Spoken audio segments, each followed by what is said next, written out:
Want to know what a bushfire consultant does and how they can help you if you've got a bushfire overlay on your property? Well, stay tuned. This video is part of our Rebuild and Build Better series, so be sure to like the video, subscribe to Undercover Architect's YouTube channel and hit the bell so that you're always notified when a new video is published. If you've discovered that you have a bushfire overlay on your property or you're building in a bushfire prone area, then a bushfire consultant can be a fantastic team member to have on your building or renovation team. But what do they do and how can they help? Well, that's what we're going to find out in this video. Hello, I'm Amelia Lee from Undercover Architect, and I help and teach homeowners how to get it right when designing, building and renovating their family homes. In this video, I speak with Jeff Dau from Ember Bushfire Consulting. Ember Bushfire Consulting are a team of qualified accredited professionals in the fire industry, and Jeff himself, as co-founder, has over 28 years experience as a professional in the fire industry. He shares a huge wealth of knowledge and information when it comes to understanding the impacts that a bushfire overlay can have on your property and how you need to navigate building and renovating in one of these types of areas. Jeff, it's fantastic to have you here. I'm really looking forward to being able to talk with you about your area of expertise, because it is something that can be quite bamboozling to homeowners who find out that they've got bushfire zoning or some type of overlay on their property that they have to then create a building solution for. So I think you're going to be able to provide a huge amount of knowledge and information for people to kind of clarify that process for them a lot more effectively. Can you first tell us how you actually got into this line of work in terms of your bushfire assessments and your bushfire consultancy?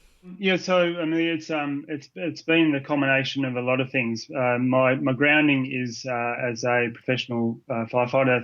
That's the basis, and I started that when I was 20.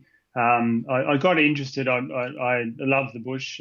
Studied environmental science, and that led me to bushfire. And it's allowed me to bring two things together, which I've loved.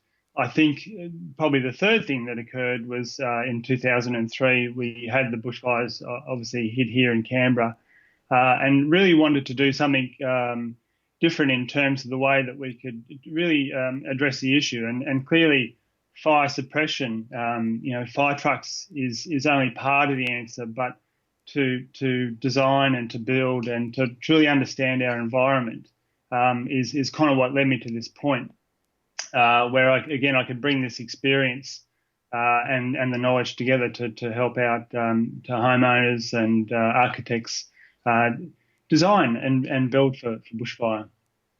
Yeah, what I love is that you've got this beautiful diversity of experience and knowledge that just comes in from so many different dimensions to actually give such a comprehensive understanding to what you're dealing with in terms of the advice that you're giving around bushfire and building better for resilience around bushfires and performance in those kind of environments. So I'm just so excited to be sharing you with the UA community, because I know that your knowledge is going to be incredibly helpful to them.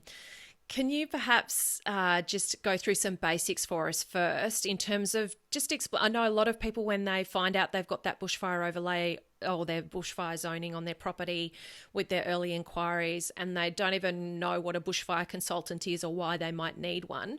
Can you just tell us when and why a bushfire consultant comes into play in a renovation or building project? I guess I'll step back just quickly. My area of practice is New South Wales, so I'll speak to the New South Wales system. There are similar systems in Victoria and perhaps where your other listeners are. But certainly the very first trigger is this overlay that you speak of. In New South Wales, it's the bushfire-prone land that has been declared by the local council. And that's a trigger. It's a red flag. And it'll be different from council to council. So the local one of the local councils here, Queanbeyan and Palorang Regional Council, largely about 90% of it is bushfire-prone. So when someone's looking to develop there, whether it's additions or alterations, or it's a new dwelling, or it's a greenfield site, the very first question is it bushfire prone, amongst other things, but bushfire prone then triggers that need to do an assessment. So that's the first point. It's just a simple yes or no. And if you're fortunate enough to not be in a bushfire prone, then there's no further consideration at all. But it's worthwhile keeping in mind that the mapping changes. I know that local Goulburn Mulwarry recently updated their bushfire prone map. So while you are not in a bushfire prone area at the moment, that could well change. And I'm sure post this season that we might see that in some councils. Yeah, definitely. I think there's going to be quite an overhaul of all of that process, because it was such a surprise, some of the areas that were threatened by bushfires this time round. So did you find that helpful? I so hope that you did. Make sure that you check out the description below. We've got lots of extra information to help and support you as you build or renovate your home. There's also a full transcript available of this interview, and the link is in the descriptions below. Now, be sure to like the video, subscribe to Undercover Architect's YouTube channel, and hit the bell so that you're notified every time a new video is published. And you can be sure to check out these videos as well, because we've got lots of extra information to share with you that's going to be super helpful.